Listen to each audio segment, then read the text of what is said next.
The wife's name is Krishna Dasi, Srimati Krishna Dasi, and the husband's name is Shriman Om Prakash Saini.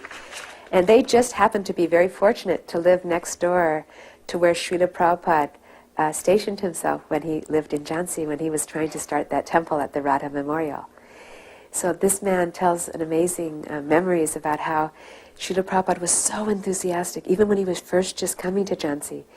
He stayed with this gentleman who was a Shastri, and they were next door neighbors, so that's how they knew him. And they said right from the beginning he had this idea to preach in Jhansi. He was very potent, and he was having a deity made in Navadvip, a very beautiful Mahaprabhu deity, and he would tell them about it. And but his real vision was to start a temple there, the League of Devotees. So the old Shastri man, he didn't have so much facility. He was a professor, but he didn't have a car or anything like that. And he introduced Srila Prabhupada to this young couple. Well, the wife, she immediately liked Srila Prabhupada. She was a Bhaktin, and she loved Krishna.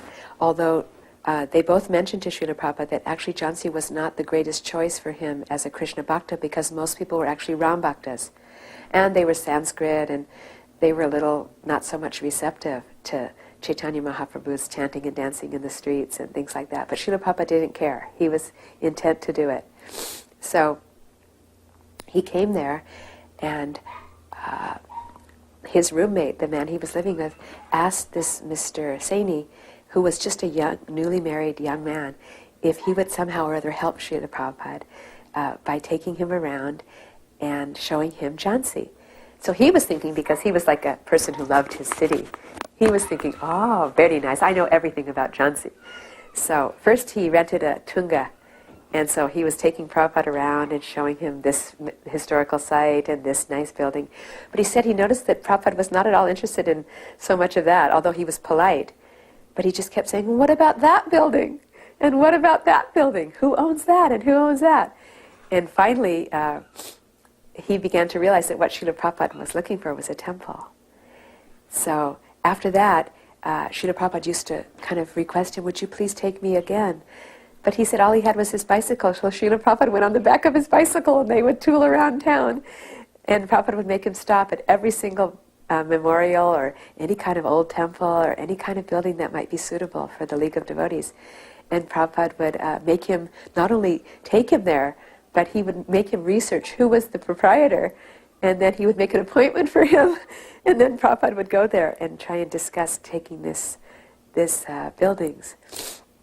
So he actually participated in the what turned out not to be so much successful, where Srila Prabhupada tried for that memorial, Radha Memorial. But he just said he had never seen anyone so much dedicated and so much determined, not even for a moment being daunted by huge amounts of obstacles, including the fact that he had nobody to help him, he had no money, he had no connections in this town, hardly at all. But still, he was enthusiastic, and he preached very beautifully. He said he himself had no interest in anything about Vaishnavism, and he said he didn't even really like to hear. He would tell him, please don't preach to me. He said, but Prabhupada would continue to preach to him anyway, and tell him, he said he would start with things about Ram, and he'd get a little interested, and then Srila Prabhupada would just go right into Krishna and Radha and Krishna and very beautiful things. And he said that he would always complain to him, please don't. He goes, I'll help you, but don't make me listen. He said, I'm a young man. I have my whole life in front of me. I'm just married. I have this beautiful wife, and I want to have a big business. He goes, I don't want to listen to that, because I don't want to have to become a Vaishnava. I don't want to be a mendicant. He says, so please don't. And I have no interest as well. He goes, I don't like to hear about it. But he said, Prabhupada with this sweet smile would say, oh no, you will chant Hare Krishna. Someday soon you will have to chant Hare Krishna. And he would go, no, no. And Prabhupada would say, yes, yes, I know it's true. He goes, I know it is very true. You will chant Hare Krishna. Meanwhile, Srila Prabhupada was cultivating his wife in such a sweet way that his wife would be inviting him over all the time on the ploy of taking pulse for giving Ayurvedic medicine. But then she would start asking questions about Krishna, and Prabhupada would just preach and preach for hours about Krishna Lila and Ram Lila and very beautiful, beautiful Krishna consciousness, such that his wife was already ready to be a devotee, a full-scale devotee. But then, when everything kind of fell apart there, And Srila Bhakti Keshav Maharaj and all the devotees came, and they realized that, Prabhupada realized that that wasn't going to work, and so they invited him to come back to Mathura. So he went back. He waited a few days, and then he took that beautiful deity that he had actually made, the first deity that he had ever made, which is such a beautiful Mahaprabhu, and he brought it back there. But before he left, he came and he said goodbye to them. And he was very sad. He said, this was my first preaching. I had a plan, but Krishna must have some other plan. He said, but you are part of my plan. He said, I know that you will take to Krishna consciousness. Don't forget anything that I've said. So these devotees, I just saw them this last year in Vrindavan. The wife comes all the time to everything.